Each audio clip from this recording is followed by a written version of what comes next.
This is Mike Morris. Welcome to the premiere episode of Elusive Creatures in Nature. If you are a first-time listener and would like to know more about my podcasts and video series, or how you may participate, go to www.themikemorrishour.com or review the description information related to this video or audiocast. How fortunate are we to live on this planet with all these creatures among us? We share this planet with approximately 8.7 million other forms of life, and millions more have come and gone over the Earth's 4.5 billion year history. And yet we still don't have any proof to date that life exists anywhere outside this planet. Some would argue that point, but that's for another series we have planned called Are We or Aren't We Alone? Except for people who deal with animals or professional level, most of us have our experiences with domestic pets. Many of us have affectionate relationships that can be very intimate, and many would argue that animals too can and do love you back. That intimacy has been and continues to be studied by scientists around the world. One of the most famous and popular animal scientists, Dr. Jane Goodall, who's famous for her experiences with chimpanzees and gorillas, both in the wild and captivity, had claimed that chimpanzees can love, hate, feel jealous, revenge, and unfortunately even kill over those feelings, just like some humans do. But what it may surprise you, Dr. Goodall's favorite animal is, can you guess? After all those years of experience and research she did with chimpanzees and gorillas, yep, you guessed it, it's the dog. Dr. Goodall said, in her experience, no animal is more devoted and loving to its owner than a dog. A dog is more loyal and willing to lay down its own life for its owner than any other animal. Some would say the same for dolphins or porpoises, for there have been many stories over hundreds of years of them saving human lives. My personal and most recent favorite story is by beloved actor Dick Van Dyke, who told a story of when he was resting on his surfboard near the beach, when he fell asleep and the current pulled him far away from shore. When he awoke, he was being taken out to sea with the current, and then saw this fin swimming around him. His first thought, yep, he thought was a shark. I guess I'm on the menu. But the fin turned out to be a porpoise, and eventually helped bring him back to shore. Now, that's an interesting story, but how did you think the animal knew Mr. Van Dyke was in trouble and needed to be brought back to shore? Okay, so I think that's interesting. Most of us, including myself, wouldn't argue and agree that dogs are one of the best pets. Remember that funny line from the Mel Brooks movie Spaceballs? Late actor and comedian John Candy played a Mog when questioned. A Mog, M-O-G. And in the movie he was asked, "What's a Mog?" He said, "Yes, I'm a Mog. I'm half man and half dog. I'm my own best friend." So sometimes we wonder, could we have intimate relationships with other animals the same we do for cats and dogs? Dogs fill a void for many of us as a protector, smoke, fire, security alarm, etc. Show affection, become a personal friend, and is helping people who are handicapped. I recall a time many years ago. I had my worst day at work. The traffic at home was worse than normal. And then when I got home, my wife and kids were all upset about something. And no one even wanted to talk to me. I was so depressed, which is unusual for me. I know it's unfortunate some people feel like that from time to time, but that was it for me that day. So I just walked out on the porch, and all of a sudden, my dog slowly walked up to me, put his head on my lap, and gave me a very unusual look without a sound. And I looked down at him. I looked him looking deep in my eyes. And I'd swear he was talking to me. Of course, I know he wasn't. And he said to me, here's a short word from one of our sponsors.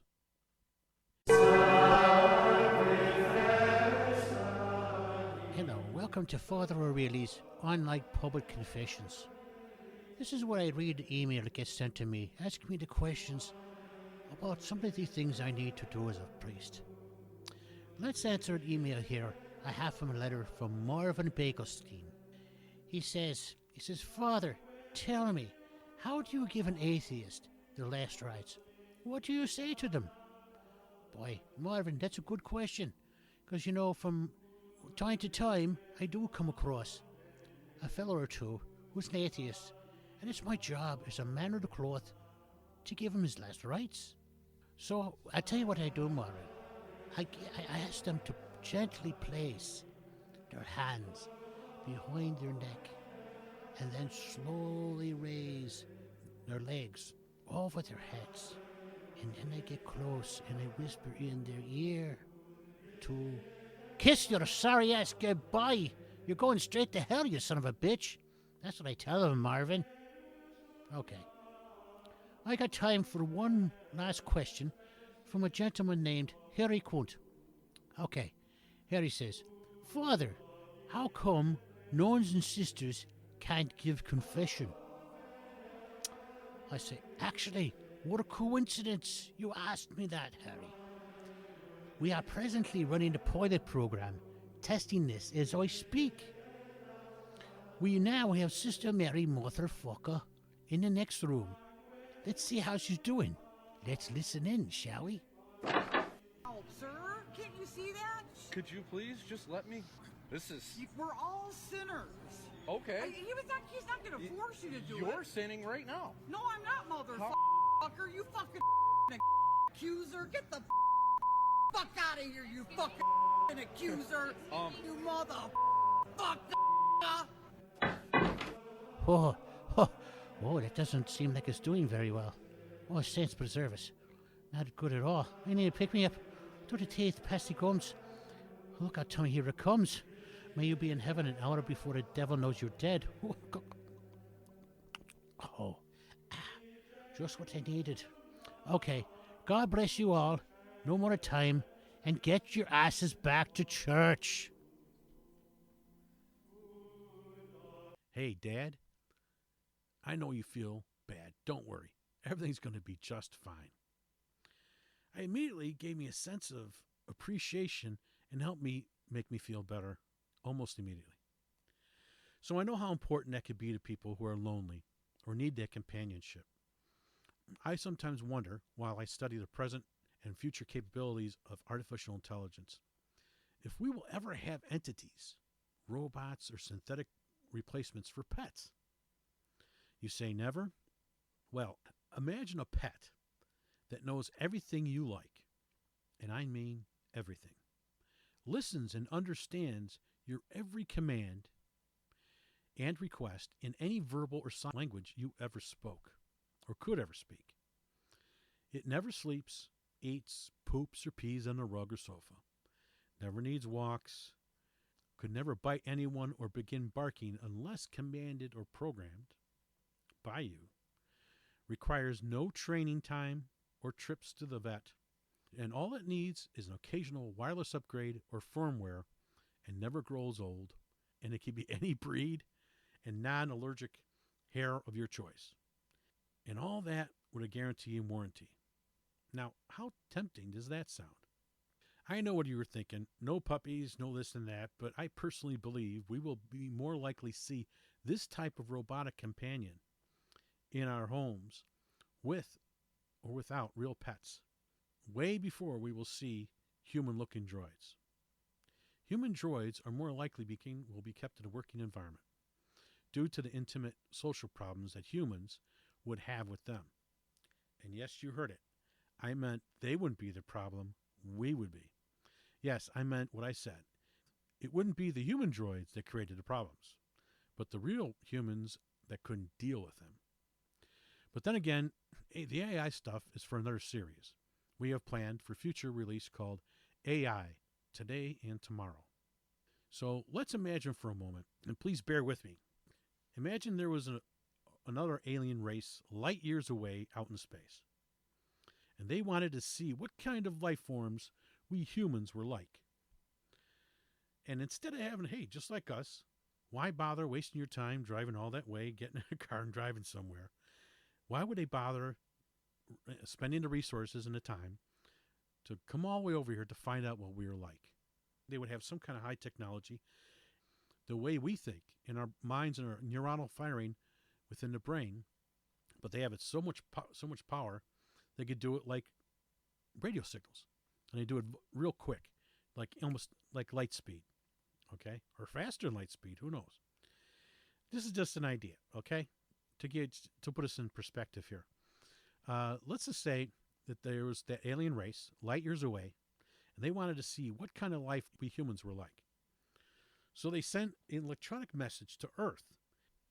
So they send a signal connecting with all life on Earth, except us, asking all life on Earth what humans are like to live with. You know, why waste time and energy traveling light years away when you could just phone first, right? Well, I think the reference might not be too favorable. So let's just look at just one animal, our most beloved dog. What would he say in response to that alien request? That request, of course, would be, what's it like living with humans? Well, how I believe a dog might answer. Here it goes.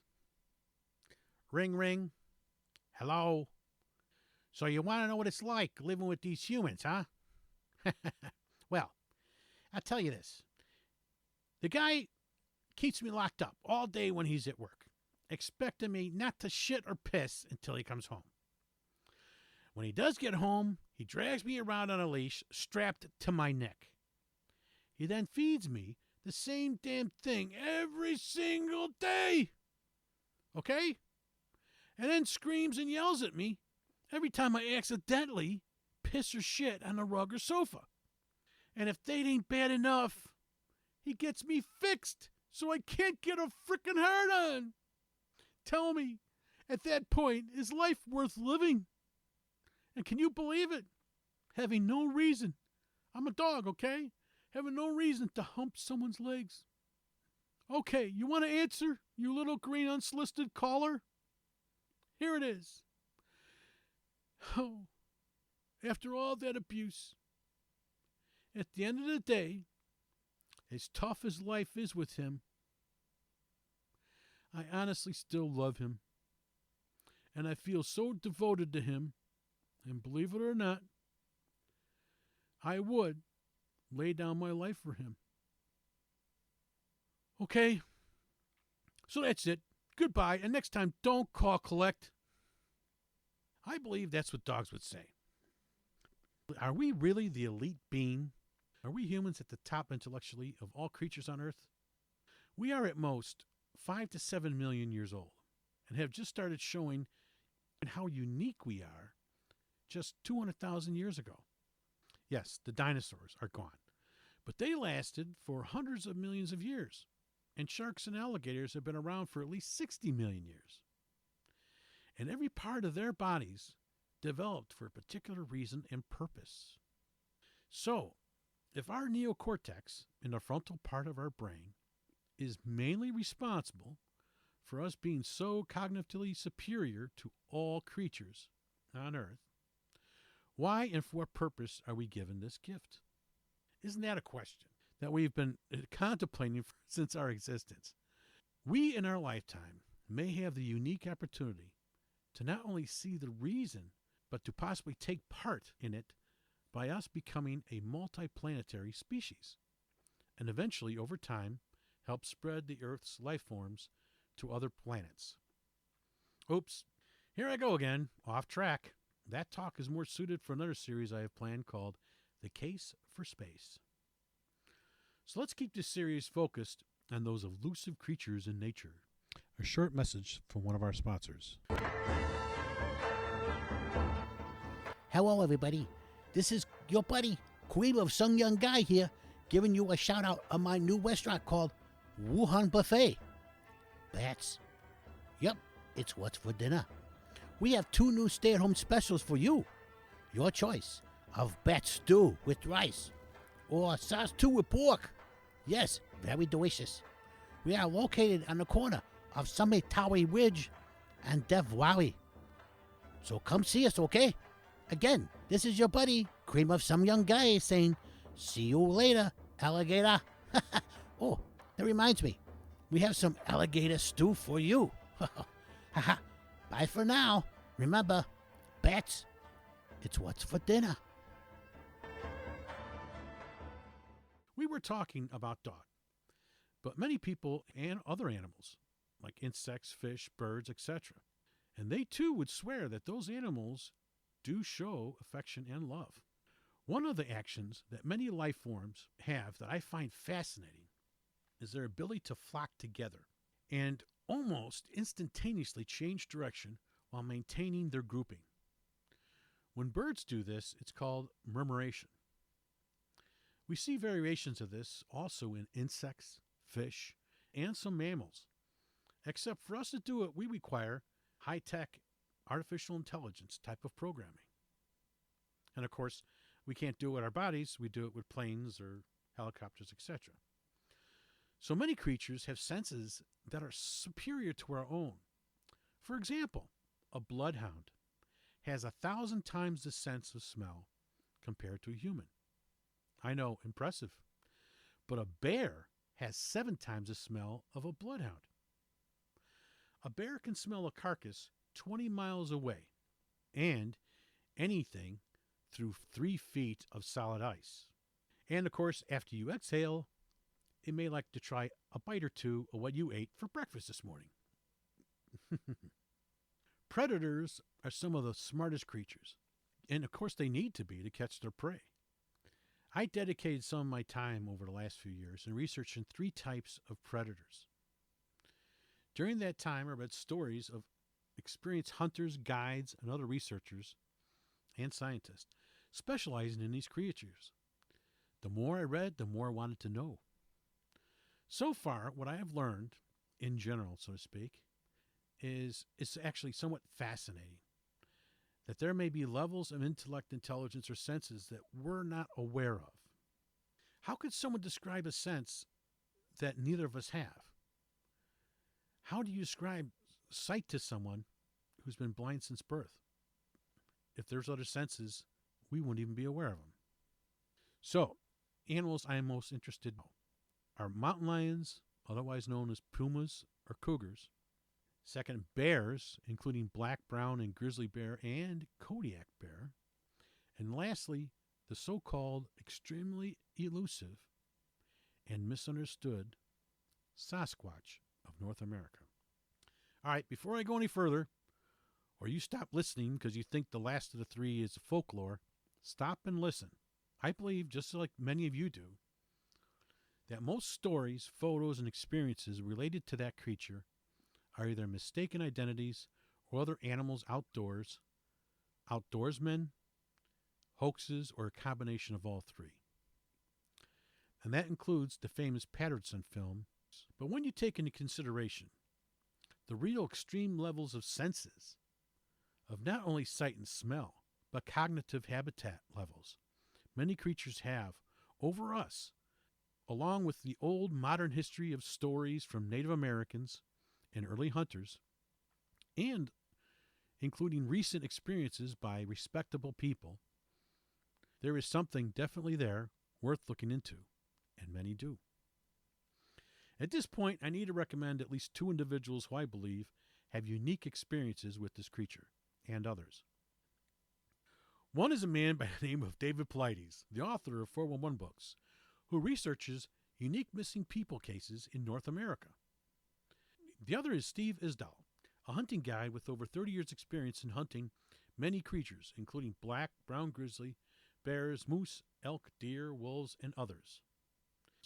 Unfortunately, we've ran out of time for now, and we have reached the end of this episode here. But as always, I will continue where we left off in our next episode of Elusive Creatures of Nature. So until then, take care, and God bless you.